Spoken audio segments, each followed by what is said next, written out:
If this is your first time on my channel, welcome Red Heart. I try to give you really good content every day.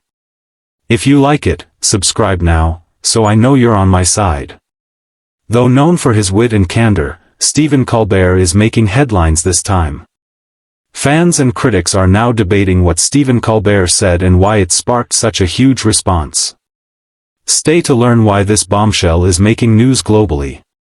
Stephen Tyrone Colbert was born on May 13, 1964 in Washington, D.C. and grew up in Charleston, South Carolina as the youngest of 11 children. In 1974, when he was 10, Colbert experienced what was likely the defining event of his childhood when his father and two of his brothers were killed in a plane crash. He grew introverted, finding solace in reading especially science fiction and fantasy novels by authors such as J.R.R. Tolkien. When Colbert was a child, he had a botched operation on a severely perfect aided eardrum that left him deaf in his right ear. Colbert takes his hearing impairment in stride and even enjoys performing a related trick. He can tuck his right ear, which sticks out a bit inside out, and pop it back in place when he winks. Colbert showed it off to David Letterman years ago on The Late Show, joking that his ear is just a prop. Colbert's natural inclination towards humor and performance began to surface in his teenage years at Charleston's Episcopal Porter God School. He participated in school plays where he found an outlet for his creativity. He initially planned to pursue philosophy at Hampton-Sydney College in Virginia, but ultimately decided that his true passion lay in performing. This realization led him to transfer to Northwestern University, where he shifted his focus to theater. Graduating in 1986 after college, Colbert moved to Chicago, where he joined the Second City Comedy troupe, first working behind the scenes. In time, he took improv classes and eventually joined Second City's traveling group performing across the country. It was here that he met fellow comedians Amy Sedaris and Paul Dinello, with whom he formed a lasting creative partnership. Together they created and starred in two television comedies, Exit 57, a sketch show, and Strangers with Candy, a satire of after-school specials. The latter became a cult favorite, eventually inspiring a movie adaptation in 2005. In 1997, just before Strangers, Colbert became a conservative reporter on The Daily Show with Jon Stewart after Comedy Central picked up Candy. The Daily Show's success helped him rise in comedy. Colin's trenchant deadpan comedy made him popular in the early 2000s, leading to his autumn 2005 television triumph. The Colbert Report, with right-wing host Colbert parodying airwaves pundits, was Comedy Central's top-rated show in its debut week, drawing over 1 million people per episode.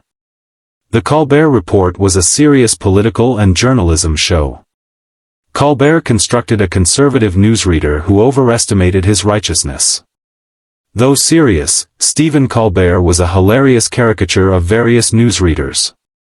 Steven had an unusual and funny approach to mocking lawmakers and the media. President George W. Bush and First Lady Laura Bush attended the 2006 White House Correspondents' Association dinner, where Colbert spoke 6 months after the Colbert Report launched. Some praised Colbert's off-color diatribe, while others criticized it. Comedy Central's The Colbert Report won Emmys in 2013 and 2014 after the issue made him popular. Colbert succeeded David Letterman, who retired in 2015, in April 2014. The Late Show took some time to find its new voice after premiering with Collar on September 8, 2015, but it eventually climbed to the top of the ratings thanks to the host's deft handling of politically charged humor, especially after President Donald Trump began dominating the news cycle. Colbert also became known for recurring segments like Big Questions with Even Bigger Stars, which had him gazing up at the sky with his guest. And despite his contract expiring at the end of 2023, Colbert extended with CBS until 2026. In June 2023, he made headlines by recording monologues from his porch, bathtub, and other household locations. Financial details of the agreement weren't made public, but Colbert's annual salary is believed to be around $15 million under his previous deal. Just like his career, Colbert's personal life is full of fascinating twists and turns. In 1990, Colbert reportedly returned home to contemplate his future after receiving a fish or cut bait ultimatum from his then-girlfriend. He told his mom about the decision, and she offered up some wise advice: if you don't know, it's not right. The same night he talked With his mother, Colbert attended a musical premiere at the Poeto Festival and unexpectedly met the woman who'd become his bride. "I'll never forget it," he told the paper. "I walk in and I see this woman across the lobby and I thought that one right there at that moment. I thought, that's crazy, you're crazy, Colbert, and it turned out I was right." Colbert's mom remembers that fateful night too. He spent the whole evening talking to her. Colbert has been married to his wife Evelyn since 1993. They have 3 children, a daughter named Meline born in 1995 as well as sons Peter born in 1998. John was born in 2002, despite decades of fame. Colbert's life seems normal. Steven told the 2005 New York Times that his family is strongly anchored in their neighborhood. Devout Irish Catholic, Colbert attends church every Sunday with his family and teaches Sunday school.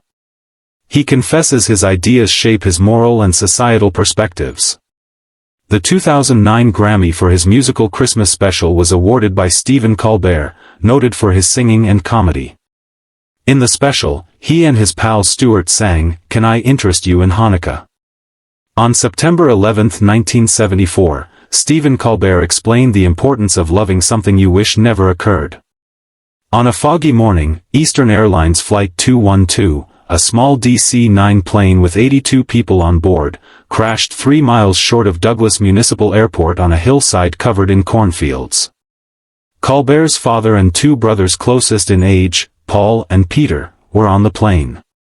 James, Paul and Peter. Steven Colbert shared that for years he believed the loss of his father and brothers was his secret name. He explained that he liked the idea of having a secret name, one that no one could truly pronounce because it represented who he really was. He described this secret name as having a magical quality, and for him it was tied to the grief of his family's tragic loss after the unexpected loss of his father and brothers. The 10-year-old Steven Colbert was left to grow up alongside his grieving mother. He shared that for a long time it was just the 2 of them. However, witnessing his mother's pain taught him how to cope with his own grief. He credited her example for helping him avoid bitterness, saying, "By her example am I not bitter? By her example she was not broken, yes, bitter, no." Colbert explained that his way of handling immense heartache was to embrace it. He said that he had to learn to love the bomb and described the experience of losing his father and brothers as a huge explosion, which he ultimately learned to accept with the absence of his father and 2 brothers. Colbert shared that he dedicated much of his time to reading. He revealed that he would read a book a day and spent all of his allowance on books, requesting books for every birthday, confirmation and Christmas. Colbert's love of reading